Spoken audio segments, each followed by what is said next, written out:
Good God, that's horrible. I know, it is horrible. So disappointing. Say goodbye to the dark studio. Pack your tall cans and hit the road. We're gonna talk sports and drink beers. TCA summer is here. TCA summer. TCA summer. TCA summer.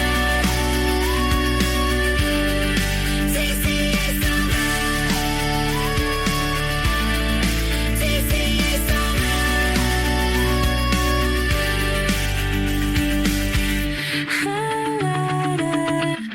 Oh, yeah. TCA summer rolls on. I don't know how it feels for you guys, but for me, this is it. Closing the studio door behind me and rolling the hell out of here. Matt Robinson, for one more moment in the TCA studio in beautiful Bytown, Canada, had to make a little time for today's guest. Ian McMartin from the SNAPR Brewery. Just a little bit of time, and thank you for holding out. I'm a little bit late. Well, we've been trying to do this for a week or two, and your schedule, my schedule, things happen, right? It's tough. Sure, yeah. But you were kind enough to slide back in here. I did tell the good listener, I guess it was Tuesday this week because of the long weekend. Then it might happen. It could happen. Well, I had sort of said, I'll try and drum something up for you, but I wasn't able to record on Monday afternoon. I was a little under the weather myself. So the Tuesday show was a little lacking what it normally does. I said, I'll try and drum something up. And if I'm being really honest, I didn't try very hard. It was you who reached back to me and said, hey, how about Thursday afternoon? I went, beauty. That'll work. Yeah. That'll work. Just begging off all the last week, trying to figure something out. And then this morning, it all sort of seemed to work out. I'm like, let's do it today. Yeah. And then somebody calls in sick at the brewery, and so I work in front of house, and then I have to run something down to Tooth. It's all good. But you have made your way here. We appreciate the time. We appreciate the sacrifice. I know I'm going to appreciate exactly that. We've got a couple of pints here from the WHIPR Brewing Company. What are we leading off with here, man? So we are going to lead off with our summery margarita Goza. Yes. Right there. Thank you, sir. Got it. So yeah, this is a Goza, which means it's got a little bit of saltiness to it. And I zest up a crap ton of limes and put it in the vodka, create a tincture, and then add it into the beer. So it comes off really, really super vibrant lime fresh. Not like you're squeezing the lime juice bottle into it. This is legit stuff. So it smells great, tastes great. Yeah, try it out. Okay, yeah. Yeah. See, so there is like remnants or a little bit of vodka to it as well when it goes into the mix? There'd be very, very trace amounts of it, yeah. Yep. Okay. Yep. See, that's interesting because you walked in here with a box of different things. And may have, yeah. I'm not somebody who enjoys a margarita, but I am somebody who enjoys, hey, that's the weird beer. That's the new, like the wild beer. This is the one that stands out to me. I want to try that one. And this has that flavor. Mm-hmm. Did you try we had Bob McKenzie on here when he was pimping the Bobby margaritas. Yeah.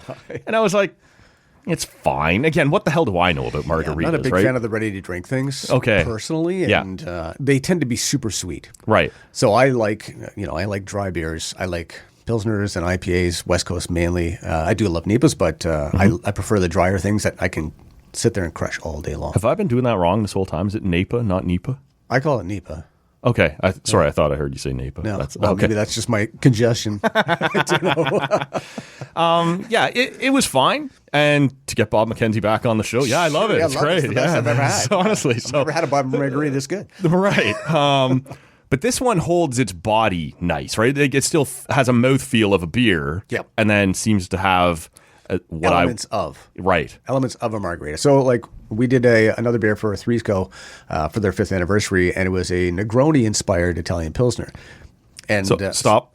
Negroni inspired? Negroni inspired. What does that mean? It means it had vermouth and Campari and gin. Yes. And so in addition to having some of those drinks in there, we also added juniper berries and some orange zest, some mandarin zest, that kind of thing, just really amp up those individual flavors. Sure. And deliver a really tasty Pilsner. Okay. Yeah. So it's got elements of it. It's not that exactly. If you wanted that exactly, you could just drink that exactly. Sure. So this is, a beer, a light beer. A margarita flavored beer. Yeah.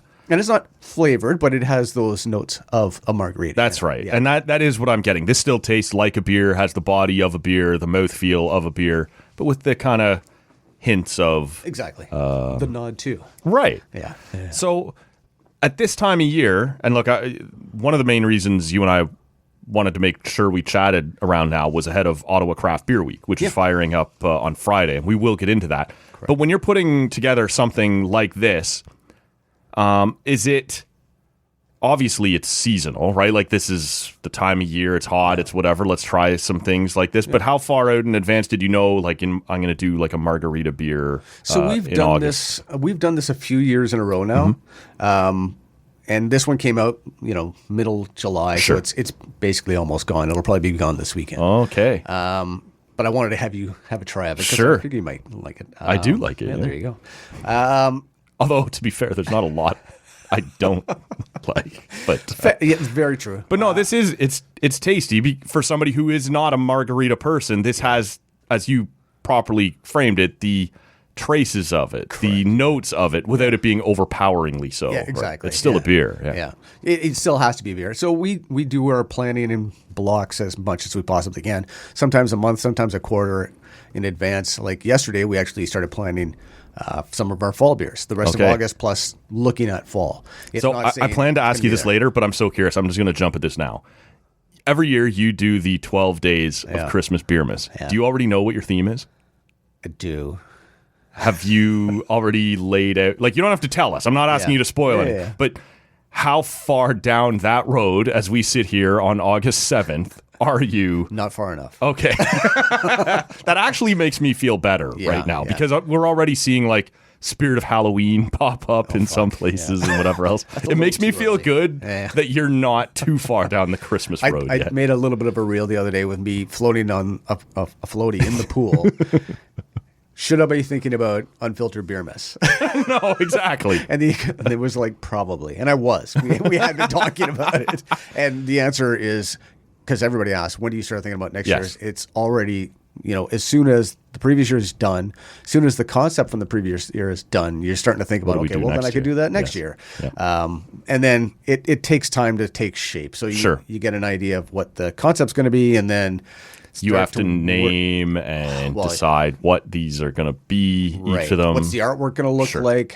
What's the So the art's not in the yet. theme? No, you're not the art is asking not in. for. No. So honestly, that this is makes me something feel that good. Needs to be done soon, but I still need to do some artwork for literally all the August beers. Okay, that's fair. So this one's been out since mid-July. Yeah.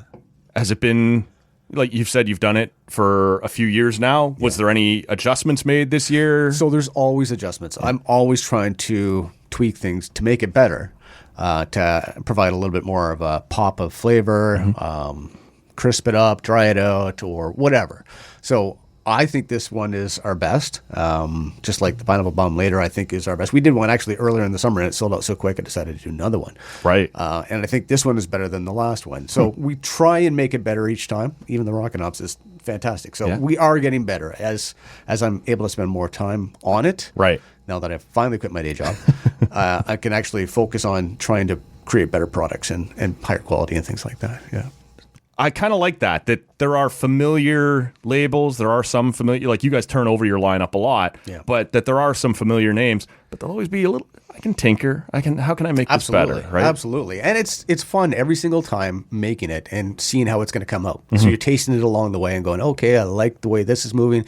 Like I had zested up, I think, 10 bags of limes for this one, and I tasted it a couple days later. I was like, not enough limes. So I went and bought a bunch more bags of limes. Wow. Did a bunch more and tossed it in, and you get to the right point. And yet still, like lime is not a strong, like it's in there, but it's not a strong. Yeah, you don't want it to be the only thing you taste. Like the salt is there, it's just got those elements, but it has to be in balance and still tastes really great. There was a brewery back when I was just getting, I'm not going to name the brewery because I was just getting my feet wet in the craft beer thing. So it might have been my palate wasn't ready for this. Gotcha.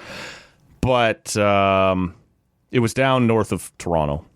Okay. And they had tried something called cucumber and wheatgrass. Okay. Okay. And I just hated it. It was all cucumber and all like I felt like I could taste grass in my mouth. I'm just The like, wrong part of this both is of those honestly things. none of this. What were you aiming to do? Right. Like, and I'm the guy who comes on this show and says, if you put this on your label, bring better it. Taste like it. Yeah, exactly. It tasted too much. Tastes exactly like it said. It's like, wow, that was exactly. a I have a mistake. mouthful of grass, and it wasn't okay. This, like you said, hints at it in a much more pleasing way. And we do a variety of things, as you know, and it's because everybody has a different palate. So somebody Sure. might have loved that Oh, cucumber, certainly. Yeah. wheatgrass, whatever the fuck. Yes, exactly. But maybe some other didn't, Yeah. right? So, somebody might not like this margarita goza, but they're going to like the pineapple bomb. Who knows what they're going to like? So you keep saying goza. Is that different than gose? It's Or am I just illiterate? it's pronounced typically It's goza. pronounced goza. Yeah. Okay. Yeah. So You wouldn't believe how many people say, it's the "Can I have alliter- the goose?" Okay, no, I've never gone that far. I know I always just thought it was a blueberry gose or whatever. No, it's Yeah, just it's goza. Okay. Yeah, I All don't right. know. So it's me. Sure, some I'm will correct me illiterate. too. No, no. It's me. I'm the problem. It's me. As Tay would say. Why don't we start into Ottawa Craft Beer Week? Okay. And I'm curious. You were a part of this last year as well. I think last year was year one. It was year one. Yep. But last year it was the last week of August. Am I right about that? I believe that's correct. So it's been bumped up a little bit. Yeah. And I've, spoken to enough of you guys to know that August can be tough, which was surprising to me because it feels like that's when people are taking holidays and maybe they're willing to have an extra beverage or two or whatever. But it actually sounds like most people just blow out of town. Yeah, they or do take their holidays and they bugger off. They go Right. camping, they go hit the cottage, do whatever. maybe But they'll they're grab gone. 6 or 12, but Yeah. they're not around. No, exactly. to- They're not in out every day or every week to to So- have pints and things like that. What was, in your experience, and we will link to the Ottawa Craft Beer Week website and socials in the show notes at talkanaudio.com or wherever you're hearing us right now. But what was, in your opinion, the feedback last year, and I don't know how much of a community decision it was to move it up, but what was your sort of takeaway from it and the idea of doing it a couple weeks earlier? Yeah, so I'll just say this up front that Spark Brewing Company organized this. Yep. John and Andrea. Yep. Organized this and are driving it again this year. Mm-hmm. And last year was kind of like a fly by the seat of my pants type of thing. And let's see what happens. And it turned out really good for, what time they had to put into it, what time any of us had to sort of dedicate to it. And we all Sure. sort of just pulled together and said, okay, let's try and make it fun for everybody to check out a bunch of different breweries. Right. This year, it was pulled in a little bit, but it's also extended. So some of the feedback from last year was that it's kind of hard to hit 20, 30 plus breweries in a weekend. Champ up, people. Yeah. Get after Bastards. So they made it a whole week and a bit. I think it's going to cover 2 weekends now. It's going to start 10 tomorrow. days Yeah, or- exactly. yeah. So I think that's a really good step forward. Moving it in a little bit earlier after the long weekend, after everybody's come back from the cottage, theoretically, or camping. Sure. Hopefully we get a little bit more people from that too. Right. Yeah, and just in general, we're just trying to do some fun things to bring people out to the brewery and to have people try different breweries too. So that does appear to be a big part of it. And if you follow the Ottawa Craft Beer Instagram account, like they're taking testimonials from people. And it seems like a lot of these breweries, it's not just, hey, come to our brewery. Like, we're going to try and tie some events into this. Or some of them are recurring and just being put on the front burner a little bit. Right. Some of them are new. But, there's trivia nights or comedy or bands or whatever else might be going on to try and make this a slightly bigger deal. What's going on over at WHIPR SNAPR? We do have trivia next Thursday. We have a live act coming out the following Sunday, not this Sunday, but the next Sunday. Sure. And then this Saturday, Matt and I are not you, Matt, but the guy that works with me at the brewery. Matt Sure. and I are going to be doing brewery tours. That'll be the 17th. I guess is that A this week from this Saturday? Sunday. No, this Saturday. Oh, this Saturday. So that's the 9th. the 9th, I guess. Okay. Yeah. Yeah. Whatever date today is. Let's clear that up. Yeah, it is Saturday the 9th. The 9th. Okay. And we'll be doing tours at 2, 3, and 4. So we'll be taking people back and showing them all the things we've done to change the place over the last year or two. And a lot of people, it's been a while since they've seen us. Sure. So maybe they want to come out and try us out again. Try the pizza too, because it's fantastic. Yeah. Keep hearing that, eh? More and more, like even on like obviously on your socials, but on other people's as well. Like was over at WHIPR SNAPR, and like you guys are churning out new recipes, like a new pizza, seemingly weekly. I'm sure I'm exaggerating a little, but not. I mean, yeah, it's every other week that Sarah. So my wife Sarah does all the pizzas, and she comes up with all the different pizza combinations, let's say. Right. And going to the farmer's market literally every week, trying to figure out what's fresh and making something new out of that. Sure. So we did a strawberry pizza, then we did a summer squash and zucchini pizza. What was the last? Oh, yeah, just released something with a bunch of olive halloumi and fun things like that, and tomatoes. And then this week is roasted corn because corn's in season. Oh, I guess, yeah. And then later, I'm assuming in a week or two, we'll be doing something with peaches because we'll have our bourbon peach beer coming back out. So, yeah, it's for us. We mix up the beers, we mix up the pizza, so it's almost that you can have a different experience every single time you come. Right. Yeah. So, did you find, because I guess we should dive a little bit deeper into this, but people are encouraged to visit as many breweries as they can, collect stamps, right? Make it a bit of an event. Yeah. As you said, you can only get so many places and drink so many beers in so many days. But did you find that it helped last year in comparison to what is normally, I guess, a pretty dead time? Not dead. I don't want to overstate it, but a quieter time. Like you'd think July and August with all of our fantastic. This is what blew me away last year. Yeah, July is almost always our worst month. Really, historically has been. Now that we've got the beats, it's a little bit different. Sure. But yeah, other than January, July's been terrible because when everybody decides, buggers off. Oh, this is the year. I'll lose the weight. I'll drink less. Yeah, exactly. February, like fuck it. What do you got? Like 2 weeks into January.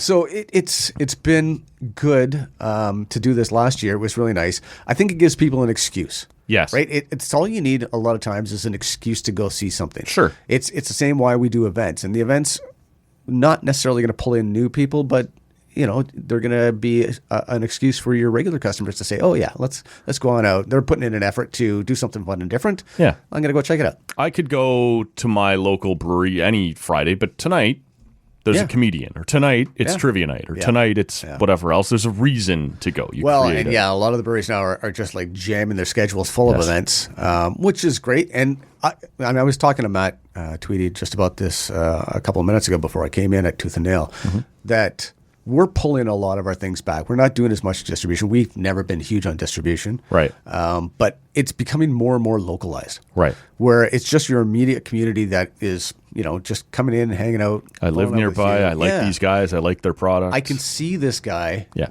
in the brewery working on his things. I can see Sarah making pizzas. And afterwards, you can have a beer with them and chat with them about things. So the people that are doing the things.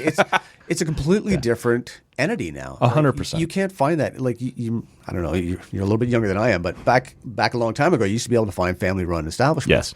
Yes. And now literally that. everything's a chain. Yes. So this is the only kind of independent, interesting, fun, new thing on a regular basis that you can go to and do. Well, and without making things too political, like the idea of the elbows up and the shop local and this and that, it's hard. A lot of the stuff around is chains, and it's all chains. It feels Canadian, but like it's owned by an American, whatever. Like it gets tough. But if you go into these local businesses, you can actually see the owner there, as you suggest, and have a conversation and tell me a little more about this one, and you just kind of get to know the absolutely. And that's what I've always loved about it too, is being able to go in and talk to somebody that knows something about it. Now, you don't always get that somebody. Maybe some days you have somebody that doesn't know as much, and that's our job to educate the people to be able to talk to different things. But as much as I can be out and talking to people, I love doing it. I love talking beer. Well, your socials are as active as any brewery in town. Like you clearly, here's us talking to our customers. Here's what's going into our newest beer. Here's just, what we're up to this week. Like it's clearly Here's us going to another brewery. Sure. Yeah. Yeah. I like beer. Let's try some beer, right? Well, we were bored yesterday. Was it yesterday or Tuesday? Tuesday. So we were not open Monday or Tuesday. And so that's usually our stay-at-home day. We fall in the pool. Sure. But Tuesday was super hazy. It wasn't a super nice day. No. It was warm, but not nice. Yeah. And we were sitting around going, this isn't great. What can we do? And I had just seen something from Gather on Merrickville. I'm like, well, we can go hit Merrickville and check out Gather. It's only 40 minutes away. Sure. Something to do on a Tuesday. Why not? So we did. And support went down the community. Yeah, exactly. And talked to the people that were working there and saw their space and asked how they were doing, that kind of thing. So it's always fun for us. We always check out breweries wherever we go. And I was just talking to Matt at Tooth and Nail, had a little bit of a half pint with him and shooting the shit. Saw John from Spark on the way in. Oh, wow. Talking to him for a little bit too. So Small this is community. why it became 2-ish and not 2. Sorry. Which became far closer to 3-ish. Well, no, it's 3 after. Yeah. I certainly understand. I have walked into a brewery or two and had to adjust my schedule. Well, that's exactly it. Yes. Before we continue, I'm really interested to hear about what we're doing next year, because this is one I grabbed a bunch of last year, the Pineapple Bomb. And I know you make adjustments every year. So There, I just opened it. I am a little curious about what adjustments went into because I was loving this one last year. It was the pineapple made it a perfect summer beer. Yeah. And yet the coconut, the good listener knows, is a bit of a, you see Elmer Fudd when he floats on the or it's more Bugs Bunny, I guess, when he floats on the odor notes, in through the window or whatever else. Yeah. The coconut does that to me a little bit. Yep. Tell me about this beer and any adjustments that was made to it this year. So a decent amount of adjustments. We are constantly evolving things and working on our NEPAs and how we brew those as well. And the yeast that we use, so we use a different style of yeast to help with haze, holding on to the haze and body and mouthfeel and that kind of thing. We changed up the grist, so more oats, more wheat, that kind of thing. When you say the grist, take me inside. That's the mash, okay. The mash profile. Yeah. So there's flake barley, there's flaked oats, there's malted oats, there's wheat, there's flake wheat, there's Pilsner malt. So there's all sorts of things, and the more proteins you put into it, the more of a pillowy sort of mouthfeel you'll get off of an IPA. The more haze and that kind of thing you'll get off of it. So that's been a big thing over the last little while. Then does that come on feedback or your own perspective? My perspective in terms of how I want it to be. And again, by going to a pile of different breweries and trying different things, I know what I want my beer to taste like. Right. So it's all about trying to make micro adjustments that aren't sometimes micro adjustments and trying to get to that next stage. Yeah. And then additionally, so pineapple is pretty much the same. Yeah. We use a puree. And then coconut, we had used shredded coconut, like toasted shredded coconut. This time we used toasted coconut slices.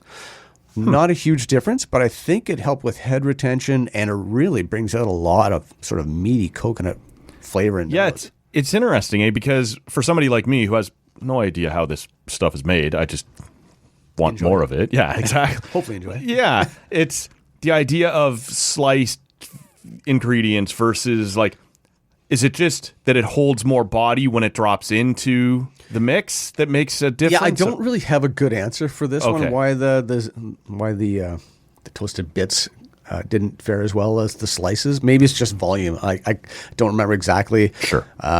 Volume-wise off the top of my head, but I did put a shit ton of coconut into this for the volume of beer it was. So maybe that's a lot of it too. But I find that it, for whatever reason, the slice versus the whatever it was, it holds the head a little bit better. Okay. Which is odd. And I know coconut's got some oils in it, so that is a good head killer. Right. But with this, maybe it's a combination of the proteins that are in the grist, like the oats and that kind of thing, that help it as well. So yeah.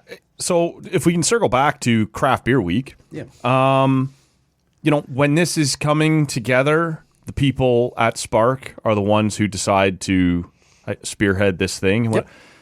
Is it an immediate yes for you? Like, this sounds like a great idea. Let's see if we can create some interest. Is there drawbacks for a brewery to go, I don't know if this is right for us. Obviously, if you're doing it for a second year in a row, it wasn't a bad thing. Well, we like participating in local beer things. Like I said, I like going to brewery things. I like people to come out to brewery things. And if we're not participating, then it kind of tells everybody that we don't really want to do these kinds of fun things. Sort of sends a bad community message. Yeah, maybe. That's just my perspective. Sure. Why you may not want to do that, there's funds involved with this. Sure. So for their marketing, for the material that they hand out, that kind of thing, we have to pay into it. So are you getting the best return for your money? Maybe, maybe not. You have to sort of make that judgment. And Sure. marketing, you never know what dollars are good or not, right? You don't know till you do it at least once, right? Exactly. And I thought it was good. I think it's good to be a part of the community. I like talking to the guys, going around and seeing the different breweries and talking to them about things. And, I just want to be part of the community. Right. So as far as events go, you mentioned the tour that you're going to do here this Saturday. Yep.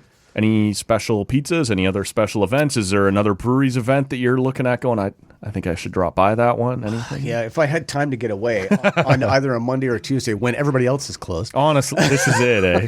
It's tough. Now, there's a few breweries that are open on Monday and Tuesday, so we'll jump into those every once in a while. But I rant about this unfairly, but I always try and stretch out my visits to the cottage. Like, I don't want to go home Sunday. It's too nice. I'll go Monday. Yeah. And then you drive home on Monday and all the breweries you pass are closed. Like, come on. Like, I'm here now. Help me out. Right. So it's a little unfair. So, and I joke about it all the time because I usually brew on Mondays and Tuesdays when we're closed because I like to get shit done when it's quieter out around. And we don't always lock the front door because I like to be able to go in and out and whatever. But we always have, and this is probably being generalizing a little bit, but old white guys that have no concept of day or time. Don't check the sign on the door. Says closed right Says there. closed. Yes. Everything's dark inside. Chairs are up on the tables. Can I get a beer?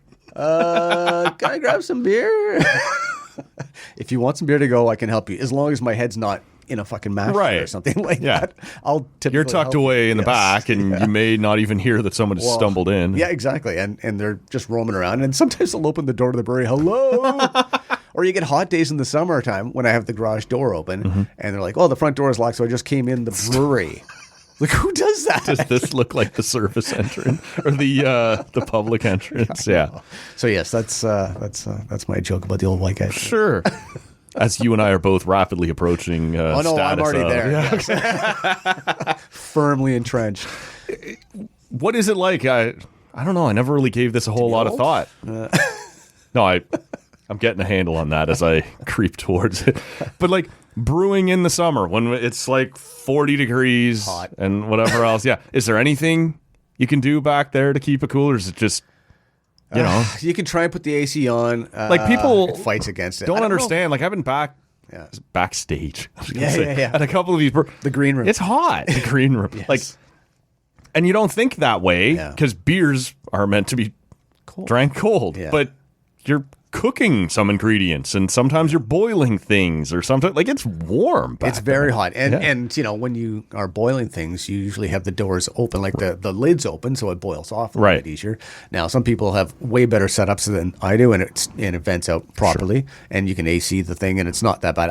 That's only how I imagine it would happen in places like Texas. Otherwise, I couldn't imagine. Right. With 10,000% humidity, and you add a boiling pot, like 2,000 liters of boiling water on top of that. No thanks.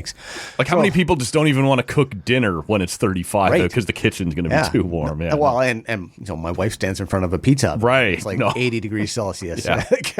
It's hot. Yeah. And if I'm brewing on my little system, there's no real escape because I got 3 burners going, and it feels like 45 degrees, and it's just pure sweat pouring down. I'll have at least 3 shirts per day ready to go. Sometimes I'll just go stand in the fridge. Yeah. Like, literally go stand in the fridge. I'm dying here. You wouldn't I have much choice. Yeah. So I'll toss the AC on. If I'm brewing a big system thing, it vents out a little bit better. I just won't worry about as much boil off. I'll just screw it. Whatever doesn't come off, doesn't come off. It is what it is. But it gets really hot. No, I can. You empty the mash tun. So the mash tun is where all the hot grain is. Sure. Right? So you get rid of the wort that goes into the kettle. That starts to boil. You take off. It sounds so much worse than it is. But super hot spent grain. Yeah. So it's, you had it sitting there at 70 degrees Celsius. Yeah. And it's just hot. You're Yeah. taking it out and putting it in the garbage bins and you're just pouring sweat. It's like getting a giant facial over your entire body. Yeah, no, and this is it. Like, you can only drink so much of your own product before you can't function anymore. So, And I try not to drink anything before I'm done because then I'll do stupid things. Right, I don't of wanna do course. stupid That's- things before I'm done. good listener knows I am guilty of that. Part of your job detail. Yeah, exactly. No, I it always it makes me wonder, like, how you. It's sitting right there. I got all this beer around me, and It's hard. yeah. It's very difficult. Why I don't wouldn't always succeed. Why wouldn't I treat that like my morning coffee I know. or my? And I don't. No. I Well, it's drinking your profits at that point too, right? mean, there's no profit, so it doesn't matter. I just like it, but I try not to drink it No. too early because, you get started, you don't want to stop, and Yep. you want to be there. And You're like a Talking to mountain lion customers. running downhill, and the feet get out from under you, and you're tumbling down. kind of. Yeah. But yeah, I try and be responsible. Try. If I can come back to the craft beer week thing, do you like? Was there feedback asked for in terms of when to do it? Do you like doing it a little earlier? Did you think the week before Labor Day last year was a better idea, or is this? I think this is right time. Yeah. I honestly don't remember it being later last year until you mentioned it. It was before Labor Yeah. Day, Right. and I Yeah. my eyebrow raised while I was sitting with my feet up at the cottage. Going, Yeah. do I go back? Do I? I think this is a good time for Yeah. it because it is 2 weekends in a row, so you get to hit either weekend. That part's brilliant. Yeah, and it's after the long weekend. So after the long weekends are usually pretty slow because everybody's already gone balls to the wall on the weekend, the long weekend. So then the following weekend's a little bit slower. But Sure. now if you have this sort of incentive to say, hey, well, they're putting on this thing, we should go out and try and support them. Yeah. Then to have that available to people, because maybe they'd have something going the following weekend. So to have 2 weekends available in the middle of August, I think it's right. I think it's a great time. It does. It just creates that incentive, I think, to get out, right? And again, like, you kind And of try other breweries. Like if you're a big brewery supporter, but you've got your local brewery, Yeah. or two, whatever. Yeah. Maybe it's like, okay, these guys have an event going on, or they've got a new beer coming out, or I just want to go check out different things and Yeah. get my stamps done and see what's Sure. got going on because I haven't been there in a while. Or like, I haven't been to this brewery, like you said, in a while, and this time they're doing, I don't even, like, Friends trivia. Like, I love Friends. Like, I'll go over there for that one, right? Like, what Yeah. it kind of incentivizes the breweries as well to create a reason to drop by. Like, that's coming There's up some in attention on us. Maybe we should do something extra. Right. Yeah. There seems to be, on the social media feeds for the Ottawa Craft Beer Week, on top of people giving their testimonials on why this brewery is great, also, hey, on the Thursday of Craft Beer Week, we'll be doing this. Yeah. Or on the Wednesday, we'll be doing that. And, like, that'll That'll grab some extra. Absolutely. So and The community noticed pull some is other- better than Absolutely. trying to do it yourself. Right? It does. It totally does. And bringing it all together. And, we're not really in competition. We are, but we're not. Sure. And I get along with the other guys really well. And we want to see everybody do well. And it's again, just fun. Yeah. Try and do different things. It is. Less fun for me Running out of beer? is talking about your sends. Oh, is it? So I'm going to make you give me some more beer. Okay. And then we can talk about. So as part of the Those what are guys. you doing to make it fun and interesting? We had seen some other people doing tours. We usually do tours, but not always. We do organized tours. We do tours with Brew Donkey, that kind of thing. Yep. We said, screw it, let's do some tours this Saturday. And instead of we had thought about The just ninth? doing like an Ask Me Anything where we're going to hang out. Yeah. and you can come up and ask us anything. No, let's hold a tour at 2:00, 3:00, and 4:00, so people can sort of set their clocks around it. You go, okay, I'm going to go to the 2:00 one. And we said we're going to try out some new 2-ish. beers. As you and I are both. When I miss the 2-ish one, I'll be on the Luckily, 3 there's a 3:00 one. Yeah. Exactly. But I said, you can jump in and try one of the upcoming releases. Yeah. And I was hoping to have this one released this week, but the labels aren't in because the guy that does the artwork is always late. That guy. Yeah. Total dick. And so, they might show up Friday, maybe Saturday, but the beer is ready. I canned it yesterday. We canned it yesterday. And this is a Pacific Pale Ale. Okay. Now tell me the difference between a Pacific Pale Ale and a... American Pale Ale? Oh, I was going to say a West Coast IPA. West Coast IPA. So West Coast IPA are typically clean, got a little bit of crystal sweetness, like maltiness to it. Typically more bitter, drier. We'll have more pine, grapefruit, those kinds of citrus notes. Because a simpleton like me is just going West Coast and Pacific. Those got to be somewhere in the same right. region. It is around the same ocean. That's true. It's true. I said I'm a simpleton. What else do you want from me? So West Coast, traditional West Coast IPAs are centered around hops like Cascade, Centennial, and Chinook, the classic C hops. Now they've branched out, and we do a lot of West Coast hops because we're trying to get people into drinking West Coast IPAs because we love them. Yeah. Now we're bringing in some what I like to call new school cool kid hops to add on to the Cascade, Centennial, Chinook base, and that same sort of subtly malty but still pale IPA. Okay. To add just some different complexity and some different interesting notes. A Pacific Pale Ale is using, well, it's sometimes hazy, sometimes clear, but I've gone hazy. Uses New Zealand and or Australian hops. So things like this one. The other end of the Pacific. Correct. The other side of the Pacific. Oh, this has got like a little...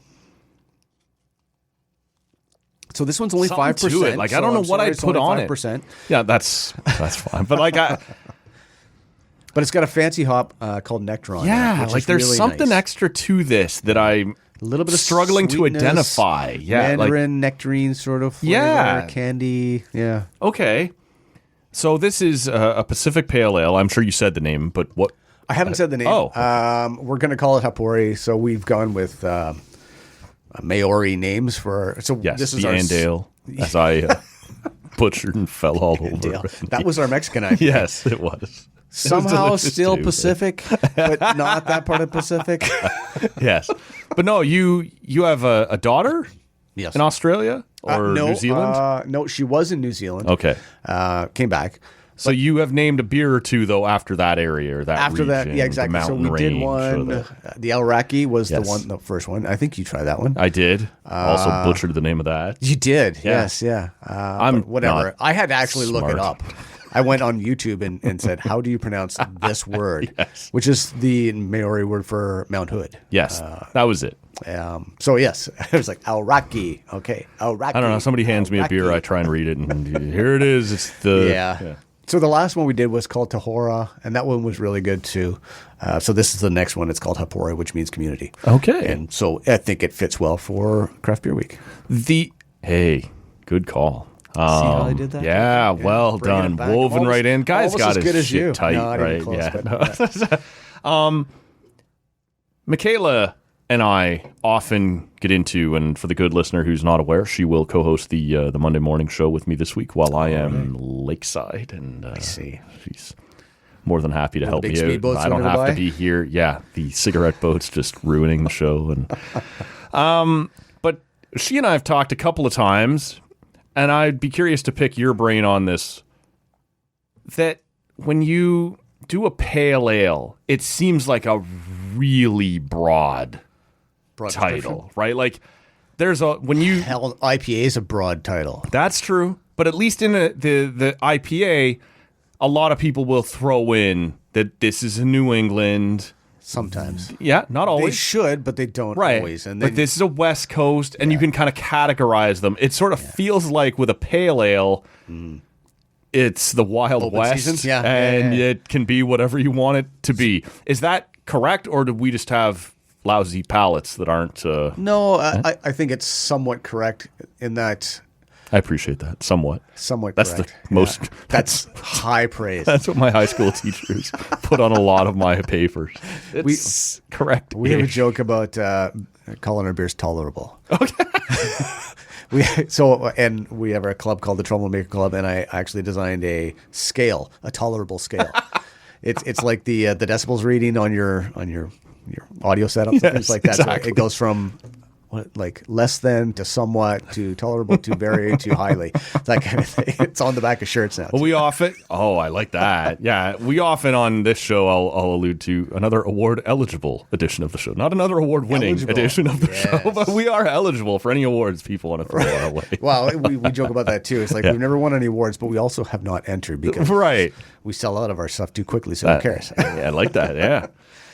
So the pale ale, like, are we wrong? Does it have specific? It does. It has to meet these standards to be considered a pale ale? Well, there's all sorts of standards, and BJCP, the brewers, guidelines for judging beers, which would correspond with the whole contest winners and things like that, which means how close you are to a specific style. But I like to try and provide a little bit of a description to our pale ale. So like a Pacific pale ale, right, means it's going to have the New Zealand or Australian hops. It's going to have this kind of thing. It's a West Coast pale ale, or it's a hazy pale ale, that kind of thing. American pale ale, whatever. Yep. Try and have a little bit more to it. Pale ales for me are, in and around 4.5 to 5-ish%, 4 to 5%. They can have anything in them. But I find that pale ales aren't as sexy as IPAs. Right. So it seems like most breweries like to hang their hat on their IPA, right? Like this is our current. It's funny because like when we first started off, nobody wanted an IPA except for the super beer nerds, which I was one at the time, and I was not. It took me a while to warm up to the IPA. Yeah, and I was all about the hops because I traveled a lot in California, so I was all about the big West Coast IPAs. More and more hops, more bitterness, and then at one point you're like, okay, that's enough. Let's dial it back and make it drinkable again, shall we? Let's try and do that. And so the same thing occurs with pale ales in that so this one's not crazy hops. This was more moderate. Okay. It's just dialed back a little bit. Yeah. And it's balanced. It's nice and easy drinking. It's got flavor, but it's not punch you in the face. Right. With, holy shit, this is all I taste is crazy amount of hops, which is fine, but it's not what I want for this particular time of year. Yeah. For this particular time of year.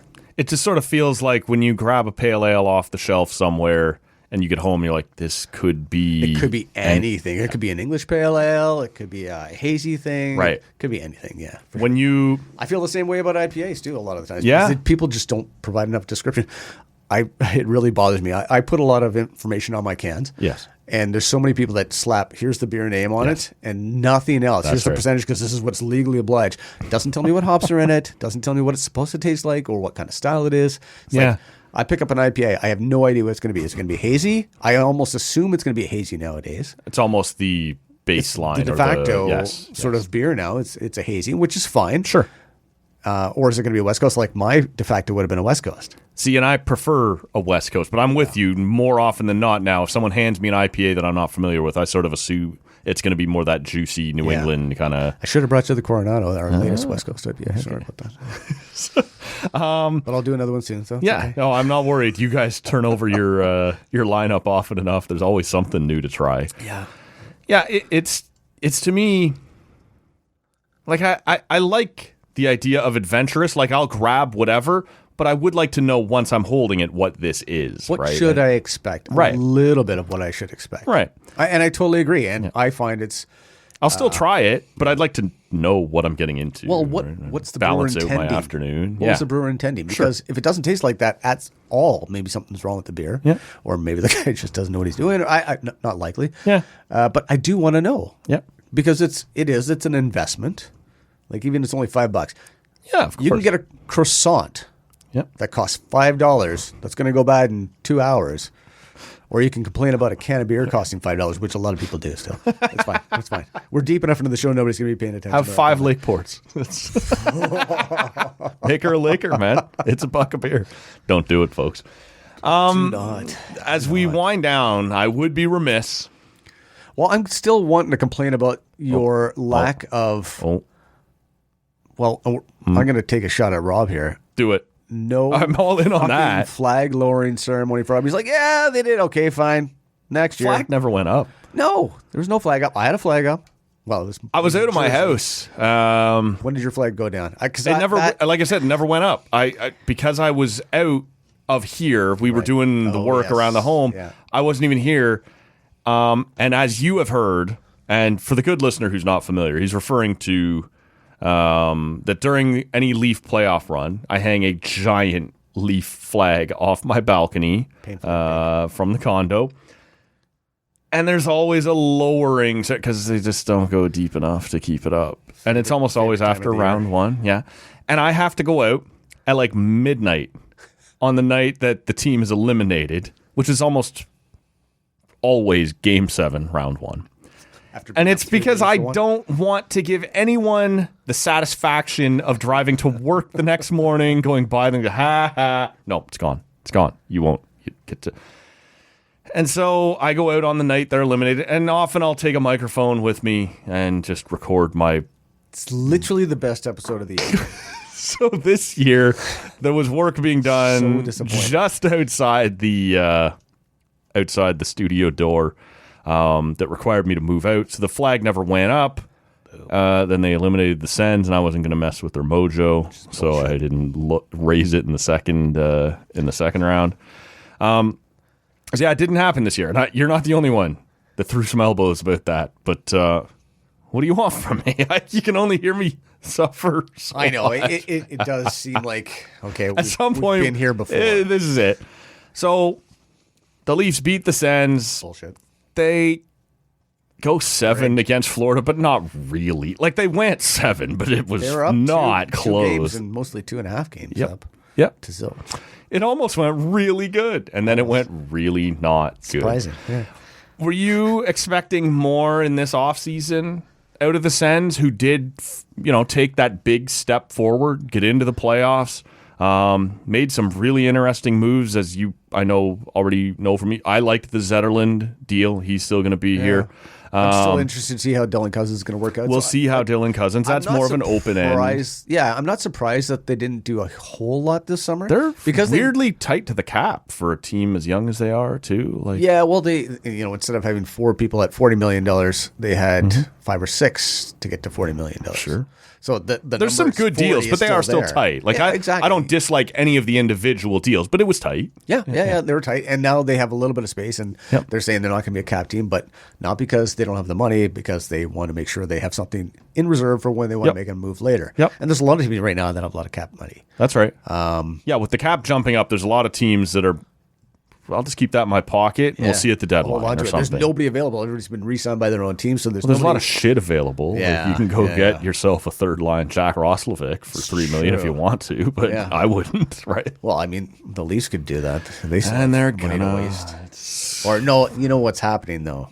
They're all saving their money so they can sign the McJesus next year. That's exactly what's happening. Every single Leaf in Leafland is going, don't spend that money. Don't do it. Don't do it. They'll fuck it up. I know they're going to fuck it up, but they don't fuck it up. I feel like every single Leaf fan is a bit of a generalization, but it's not that far off. No, it's every single Leaf fan.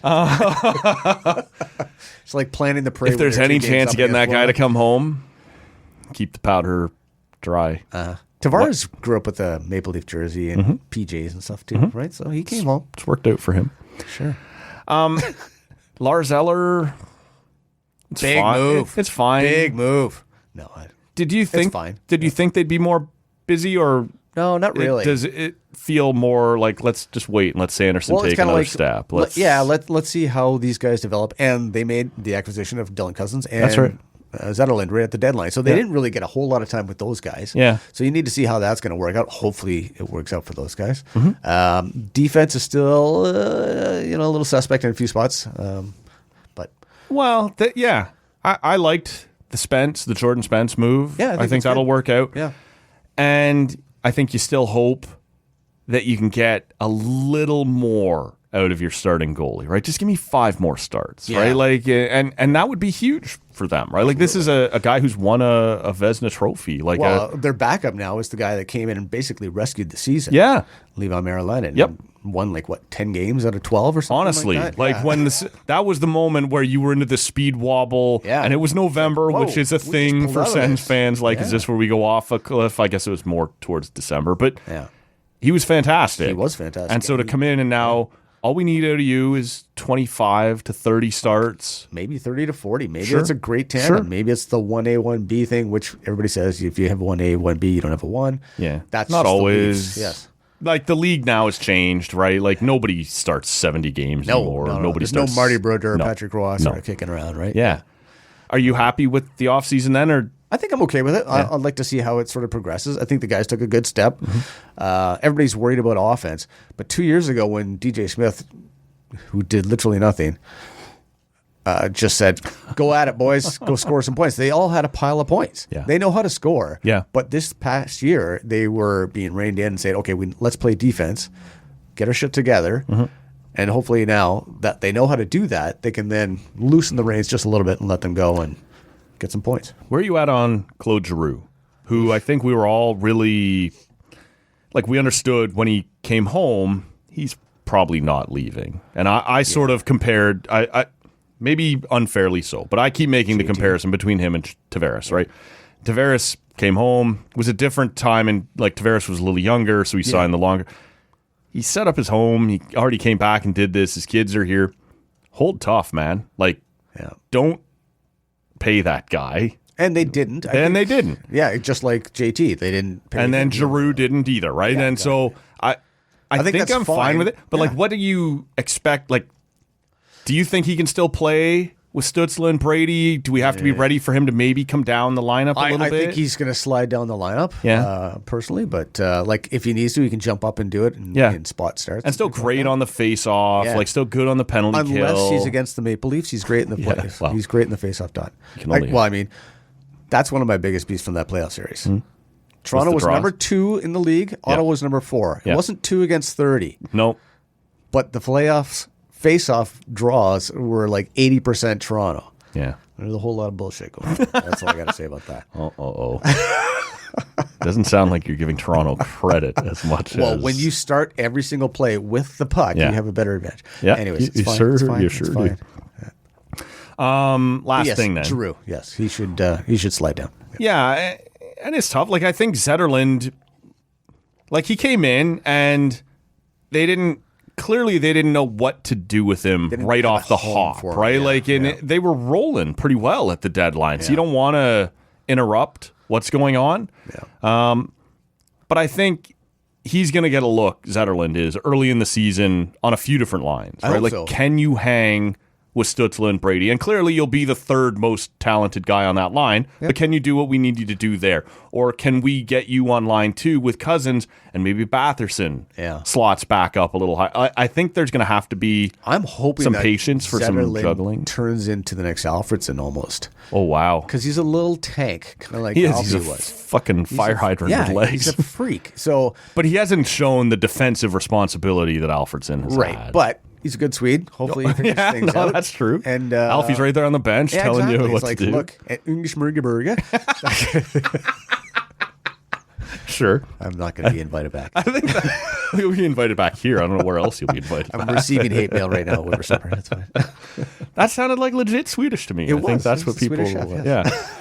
No, it's interesting. I think Stützle is likely to bounce back closer to 90 points. I have no idea what to expect out of Cousins. Like, I don't either. I'm hopeful. Like, everybody else that's left Buffalo has done well and won a cup. That's true. So, it won the Panthers a couple of cups just on the back of Sabres' pain. Yeah, exactly. Hell, our goalie won a cup with them, with Boston. So.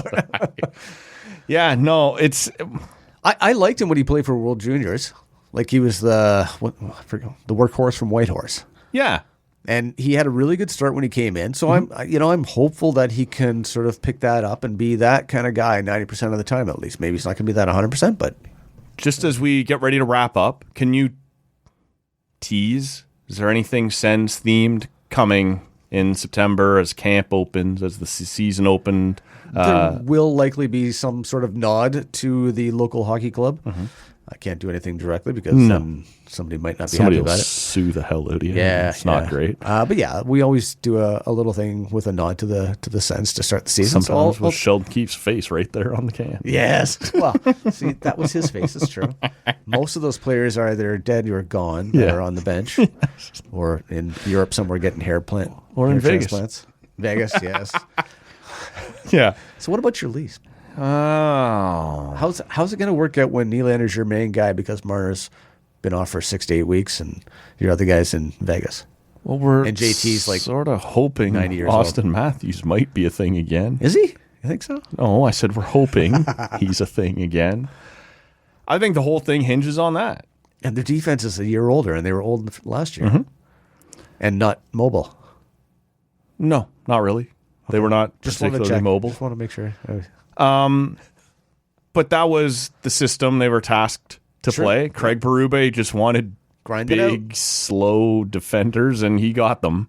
And it didn't work at all for Morgan Riley. Like, you think he's done? I don't know.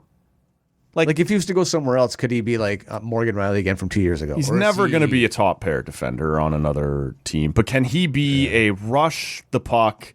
Like, they don't want him to do that in Toronto. Craig Berube does not want his defenders doing that.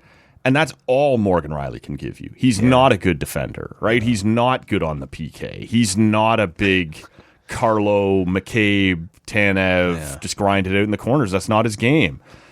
And so, we talked on this show a couple times about Tavares and the great season he had. Well, Berube doesn't ask anybody to rush the puck, right? It's get in the zone. So that worked for Tavares. Yeah. It did not work for Morgan Riley. No. So is there something left in the tank that he'd give somebody else? Maybe. Do I expect that trade is coming based on his contract and whatever? It's not really. So no, I don't know. I think I heard some buyout options for him at one point too. It's 1.2 for a year or two, and then it's significantly more. I don't expect them to do that either. That's too much, yeah. Yeah. And it's not like he's a disaster. No. It's just he doesn't really fit in what they're trying to do. He's not the real number one or number two. No. Yeah. But Brendan Carlo is an ideal partner for him. Yeah, it was a good pickup. Yeah. I'm not happy that Ottawa didn't get him. It's funny when you look at, how long we've debated on this show and other places, Leaf fans and Sens fans arguing about who's more deserving to be on the radar for the Canadian Olympic team, Thomas Chabot or Morgan Riley. And then you see what they've invited to their camp, and neither one got invited. You're like, all right, well, I guess that argument's over. Yeah. We can still talk about who's ahead of who, but neither one's close to good enough, apparently. No. He didn't even get invited to camp. Forget the team. It's been so long since there was an Olympic Games that all the times they could have gone. Yeah. That could have been a conversation. They just flew by. Yeah. And now it's over. Oh, yeah, those guys are that's it. That's it. So past their prime. Yeah. This was great, man. We're kicking off on Friday, the Ottawa Craft Beer Week. And we'll link to your socials in the show notes and, of course, the socials for Craft Beer Week. But there's stuff going on for the next 10 days across Ottawa. Every single place. All sorts of breweries, whether it just be events or you just go in there, try a beer, get your stamp, and carry on and try different things, try different breweries. The stamp, I think that's a cool idea to sort of like passport type of thing. Yeah, it almost keeps you motivated. I got 3 or 4 just today. Yeah. Maybe that's just me. And my buddy got 6. Right, I got to go somewhere else. Who else is doing this? Miserably. Everything about it keeps you motivated to support local. Go out and try different breweries, try a different beer too, and there's breweries in pockets of town too, right? Yeah. So if you go to the East End, you could hit up OBC, Stray Dog, and Broadhead all in a day. Right. You could go downtown. You could hit up Flora, Tooth and Nail, Sparks. Slide a little bit south, go to Overflow, hit the West End. You hit us. You can hit Kitsch. You can hit Brew Rev. Yeah. So little pockets. You can hit 3-4 places all in one day. It creates. It's almost like now like a scavenger hunt, right? Yeah. Go get my stamps at a bunch. And I'm here. I'm obviously going to have a beer. Apparently there's going to be I'm prizes. All right. For people that have the more stamps. So just collect stamps, whatever. What if I just sit at WHIPR and give me my stamp, damn it. Every time I have a beer, give me another stamp? Or does each brewery have its own stamp? Am I going to get busted on that? I don't think they do. All right. Little cheat code, little life hack, everybody. We'll wrap this one up here. From WHIPR, our buddy Ian McMartin, they are participating. Everybody, all the cool kids are participating in Ottawa Craft Beer Week. All the links will be in the show notes at tallcanaudio.com or wherever you're hearing us right now. Anything else we should shout out here, man, before we wrap it up? No, nothing really. I did want to make a comment about your opening intro song. When did that happen and how did that happen? That's great. I was like, what the fuck is going on here? It's the TCA house band. Yeah. You look around. I know. Clearly amazing guitars and drums amazing group all over the studio. Yeah. You haven't even referred to them once while we've been sitting here. It's Yeah, they're just standing there waiting to play us out. Yeah. No, it's AI. Everything's AI. Oh, is it really? Yeah. Good God, that's horrible. You just type in I know. It is horrible. So disappointing. But it's... That just became the lead into the show.